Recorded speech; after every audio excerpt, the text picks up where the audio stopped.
We're in a fascinating part, the third part of this story about Jesus healing this man who had not walked for 38 years. He heals him, he jumps around, he's in the temple, he's stopped by the religious leaders, why are you walking with your mat, right? But he doesn't know who healed him, he can't really name him. But then we read this in verse 14. Later, Jesus found him, that is the man that has been healed, at the temple and said to him, "See, you are well again. Stop sinning, or something worse may happen to you." The man went away and told the Jewish leaders that it was Jesus who had made him well. So this all happens at the temple or near the temple or in Jerusalem. Jesus apparently goes to the temple. Perhaps this man is there to thank God. Maybe he's doing a thank offering. Jesus finds him. And then we read this really curious verse. See, you are well again. Stop sinning or something worse may happen to you. And we're like, well, wait a minute. Doesn't Jesus in other places say that sometimes the condition we're in has nothing to do with sin?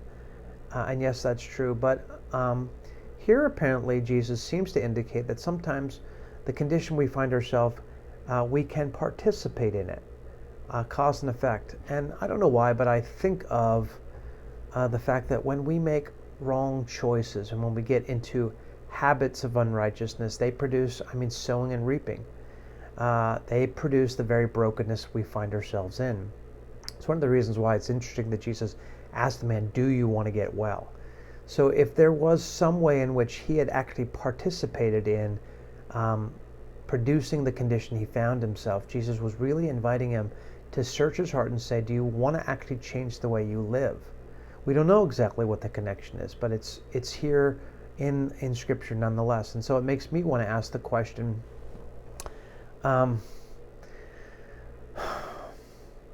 it makes me think of things like bitterness. If I choose to be to be bitter, to not forgive, we know that this has physical manifestations that over time really produce a decaying physical condition. So, like when we hold on to bitterness, it actually has physical effects. When we hold on to fear, it has physical effects, anxiousness and stress, ulcers and the like. So, I guess the question I want to ask myself out of this is like, I need to be aware of the choices that I make that are broken and the ramifications of those choices. And if Jesus comes and asks to heal me and asks me an honest question, do I want to be healed?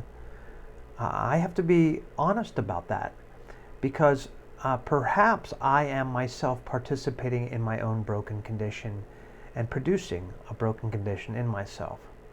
So there's a lot there, a lot to think about, and I don't want anybody to walk away kind of obsessing on that.